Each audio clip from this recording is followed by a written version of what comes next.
Bonjour, j'ai trouvé certains de mes Graals. Dimanche dernier, je me suis rendue en vide-grenier et à chaque fois que je vais dans un vide-grenier, j'ai beaucoup de mal à trouver des choses de mon époque. Je pense qu'elles sont de plus en plus, j'imagine, vendues sur Internet à des tarifs exorbitants. Et c'est difficile maintenant en vide-grenier d'en trouver comme ça, voilà, au fond d'un carton, au fond d'un casier. Eh bien, je suis tombée sur 3 stands qui m'ont fait voyager dans le passé, vraiment. Je sais pas par quoi commencer tellement tout ce que j'ai me ravit. Allez, on va commencer peut-être par un de mes Graals. J'avais vraiment très très envie d'avoir un sachet scellé de Babies. Alors je voulais un sachet tel que je les ai connus, c'est-à-dire les Babies première génération, première série. Actuellement, on les trouve sur internet à 20 € pièce. Il est hors de question que je mette 20 € là-dedans. Par contre, j'ai trouvé un sachet scellé de Magic Babies. Le monsieur me l'a vendu 5 €. 5 €, pas de problème. Évidemment que je ne l'ouvrirai jamais. Donc si vous vous rappelez pas des Magic Babies, je vais vous montrer ce que c'est. J'en ai 2 dans ma collection. Hop.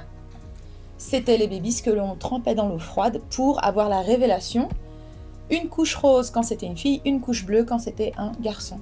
Ce ne sont pas ma génération de Babies préférée, mais je les ai quand même connus. Je devenais grande, je pense que j'avais 12 ans. Je devenais un petit peu trop grande pour ce genre de choses, donc j'en ai eu quelques-uns, mais j'en ai pas eu beaucoup. Le monsieur avait 2 couleurs de sachets différentes. J'ai hésité, je me suis dit, est-ce que j'en prends 2, des sachets ? Il en avait 4 en tout, et il y avait 2 couleurs différentes. Et j'ai pris ceux-là. Je crois que les autres étaient bleus et orange, un truc comme ça. Toujours chez ce même monsieur, porte-clés LC Waikiki, que j'avais quand j'étais petite. Et ce monsieur me l'a vendu pour 2 €. Toujours chez ce même monsieur, j'ai trouvé un Gargoyles, et c'est Lexington. Il me l'a vendu à 2 €, ce qui est très chouette. Merci monsieur. Il lui manque son arme. Il a une main vide, mais bon, c'est pas grave. Qu'il est mignon. J'aimerais bien avoir toutes les Gargoyles. J'aimerais bien avoir Goliath. J'aimerais bien avoir Brooklyn. Ah ouais. Sur un stand tenu par une dame très mal aimable, il y avait plein de jouets McDo. Sauf que la meuf s'enflammait au niveau des tarifs. Jouets McDo à 5 € pièce. Alors il y en avait qui m'intéressaient, mais je les ai pas pris. Elle avait le Changeables hamburger, sachant que j'ai déjà la frite. J'aurais bien aimé avoir d'autres de cette série, mais 5 € pièce, il faut pas me prendre pour un pigeon. Donc j'ai laissé tomber et je lui ai juste pris Jali, parce que j'adore le sidekick Jali. Je l'ai aussi dans ce petit format, elle est trop mignonne. Jali, 2 €. Et j'ai aussi une statue Esmeralda avec Jali que j'adore, que je me suis offerte. C'est une statue Disney en collaboration avec Jim Shore qui fait des très belles choses. Et j'aime beaucoup cette statue. Chez une petite dame qui vendait du vrac. Et je sais pas pourquoi j'ai fouillé dans ce casier parce qu'il n'était pas spécialement attirant. Mais avec l'expérience, on sait où il faut fouiller, peut-être se salir un petit peu les mains. Là, il était à moitié au fond d'un casier qui était plein de terre. Enfin, plein de terre, des trucs salis par de la terre. Donc il faut que je le nettoie. C'est un Biker Mice.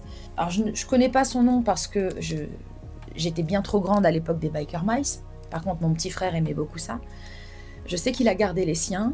Celui-ci, je l'ai pris, il était à 50 centimes. Je l'ai pris. Pourquoi ? Parce que je suis ouverte aux échanges. Quand je vois des jouets comme ça qui peuvent intéresser d'autres gens, je les prends. Si c'est pas cher, je les prends. Et je propose à l'échange contre quelque chose que moi je veux. Voilà, donc ça, ce sera une monnaie d'échange. Pour 50 centimes, j'ai trouvé ce petit porte-clés Kodak Euro Disney. Il est pas spécialement, je trouve pas spécialement joli. En fait, les détails sont pas fous. Mais quand il y a écrit Euro Disney au lieu de Disneyland sur un truc, Euro Disney en général, je le prends. Alors là, petit Graal de mon adolescence. Il faut savoir que j'en voulais une. J'en ai jamais eu une. Le monsieur la vendait 10 €. Je lui ai demandé à 8, il a accepté. Et je lui ai pris d'autres choses de toute façon. C'est une canette de Coca-Cola qui danse. Voilà, vous l'avez sûrement connue. Vous l'avez sûrement voulu. Peut-être que vous, comme moi, vous ne l'avez pas eu. Eh bien, je l'ai maintenant. Et on va tout de suite mettre de la musique. Alors, elle est un petit peu fatiguée, ou alors ce sont mes piles qui sont pas assez puissantes. Mais on va la regarder danser. Allez, Music Maestro.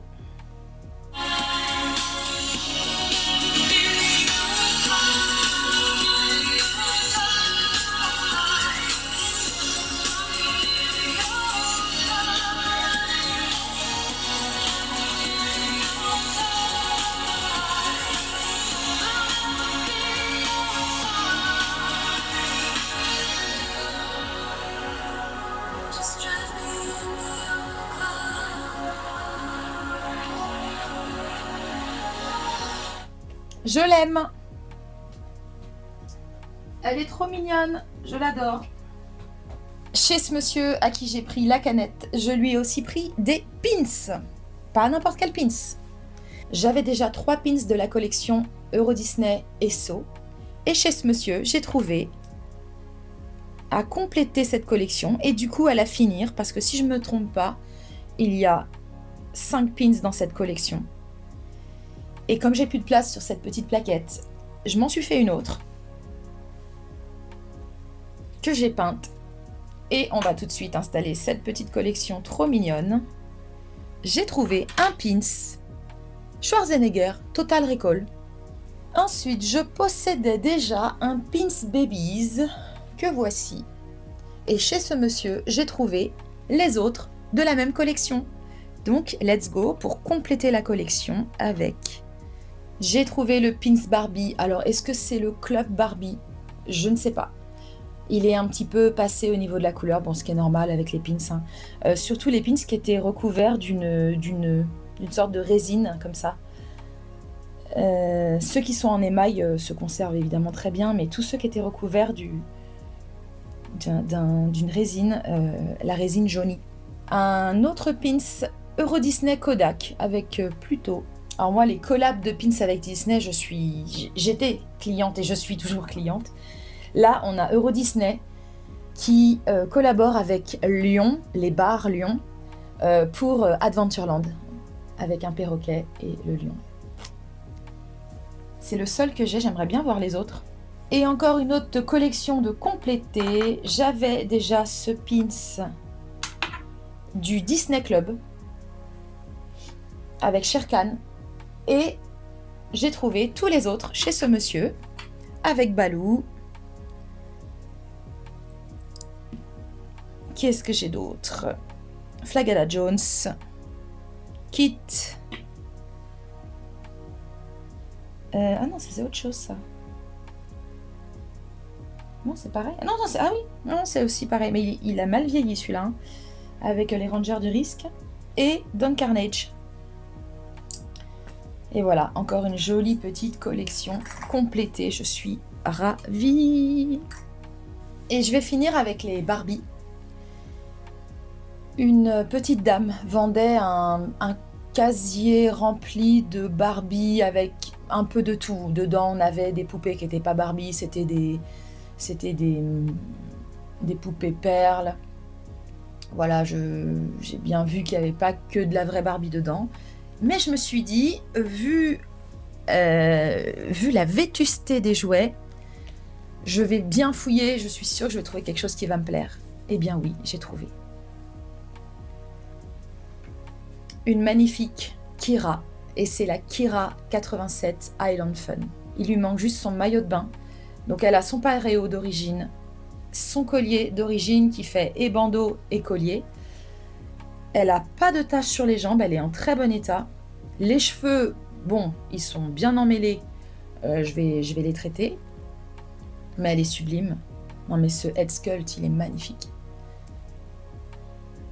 Qu'est-ce qu'elles sont belles les Kira. J'avais pas de Kira quand j'étais petite, j'avais que des Barbie blondes. Et j'ai l'impression que les Kira, elles n'étaient pas vraiment mises en évidence, ni les Christie d'ailleurs. Les Whitney non plus. En fait, on voyait surtout de la blondeur chez Barbie, on voyait pas d'autres couleurs de cheveux. En tout cas, de mon souvenir, dans les rayons, dans les publicités, on voyait pas vraiment ça. Et je me rattrape maintenant, j'ai 3 Kira. Pour 2 euros, j'ai trouvé chez cette dame une Skipper. Pareil, 1987, c'est la California Dream, si je dis pas de bêtises. Elle était vendue avec ce pantalon. Oh là, cette matière de pantalon, ça me rappelle tellement les vieux vêtements Barbie que j'avais. Et j'ai sa tenue que j'avais récupérée d'un autre lot. Alors, j'ai pas la tenue complète, j'ai la salopette et la casquette.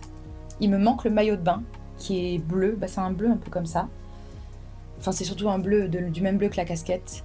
Elle a les cheveux en très bon état. Le corps super bêta, aucune tache. Toujours chez cette dame. Donc, elle avait dans son casier plein d'objets Barbie, plus ou moins Barbie. J'ai fait le plein au niveau des chaussures. Voilà, j'ai acheté l'ancienne version des escarpins Barbie. C'est vraiment mes préférés. Ils sont fins, ils sont délicats, ils sont vraiment élégants. Alors que les escarpins qui ont été faits après sont vraiment grossiers. Pourquoi ils les ont fait si gros, je ne sais pas. C'est vraiment pas joli. Là, j'ai eu une paire de gris, une paire de rose, un célibataire fuchsia, un célibataire blanc. Mais il me semble que j'ai déjà un blanc ici. Oui! Oh! Voilà. Je le savais. J'ai un blanc. Voilà, comme ça me fait une paire de blancs. Super. J'hésite pas à ramasser quand c'est des petites chaussures comme ça parce que je me dis que je peux retomber sur l'autre chaussure célibataire à tout moment. Et toujours chez cette dame, je lui ai pris, pareil, des petites mules Barbie. Il y a 2 paires de roses, c'est 2 roses différents et une violette célibataire. Et je crois que j'en ai quasiment pas de ça. Ouais, j'ai des blanches, mais je crois que c'est même pas de la marque Barbie, ça doit être une fausse marque. Parce que c'est le truc avec 2 trous en dessous, là, qui sont vraiment pas belles. Oh, les finitions, oh, les bords comme ça, là, les bords qui dépassent. Chez Mattel, ça n'existe pas, ça. Donc, les escarpins que j'ai pris, c'est bien des officiels, mais ce que j'ai déjà, moi, c'est des faux. Voilà. Donc, il me manque une mule violette. Je lui ai pris 3 petits cintres. Il me semble qu'ils datent des années 70, ces cintres-là. Ils sont vraiment très jolis. Quand j'étais petite, j'avais un set qui me faisait rêver chez Barbie et que mes parents m'avaient offert. C'était le set de la cuisine. Alors, c'est très cliché, hein. J'aimais bien la cuisine Barbie. Et cette dame avait certains éléments de la cuisine. Je lui ai pris parce que j'ai pour projet d'avoir cette petite cuisine à nouveau. Mais jusqu'à maintenant, toutes celles que j'ai trouvées, elles étaient soit cassées, soit décolorées. Ça m'embête. Je voudrais vraiment une cuisine avec les vraies couleurs d'origine. Donc cette dame vendait le grille-pain que moi j'ai connu. Bah, je l'avais, donc j'ai tout connu, hein, forcément. La poêle, le saladier, la casserole. Et oui. Le petit pot qu'on mettait sur l'étagère. Il y avait un verre, une petite coupe comme ça. Trop mignonne. La bouteille transparente. Ah, tout ça, on a connu, hein. Et 3 petites cannes, 3 petites canettes, voilà, que je rangeais, moi, personnellement, dans la porte du frigo. Et pour finir, toujours chez cette dame, j'ai trouvé 2 petits objets qui font partie du set que je possède. La douche de rêve Barbie. Donc j'ai trouvé la bouteille de bain moussant et j'imagine le parfum ou le shampoing, voilà. Eh bien, ça va venir agrémenter cette douche parce qu'il me manque quelques éléments. La petite serviette, il me manque un cygne, il me manque d'autres objets aussi. Et donc, je complète au fur et à mesure, voilà. On fait les vides-greniers, on complète. Et on trouve des choses qui nous faisaient rêver et qui nous font toujours rêver.